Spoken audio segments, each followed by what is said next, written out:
Prebivalci Praprošč in stavb lahko ponovno uporabljajo podhod pod železniško progo. Odprtje podhoda je rezultat sodelovanja med Litijsko komunalo in Slovenskimi železnicami.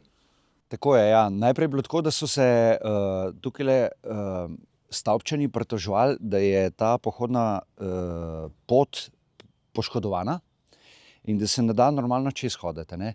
In potem je železnica rekla, okej, bomo mi to zaprli. In so tukaj dali rešetke gor na ta podhod z obeh strani.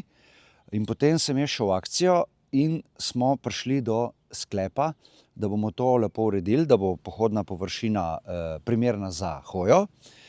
Komunala je za to poskrbela in potem so rekli na železnici, okej, bomo to nazaj odprli.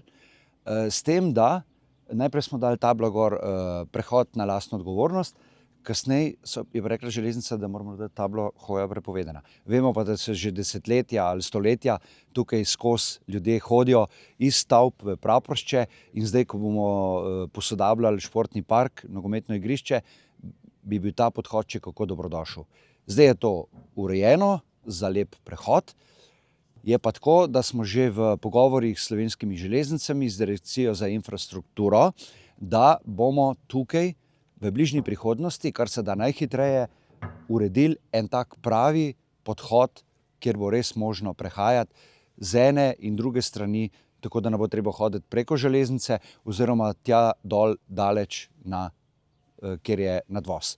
In jaz upam, da nam bo to uspelo in bomo vsi veseli in zadovoljni in bo tudi lepo odprt športni park, tudi s te strani, kjer prehaja mnogo ljudi.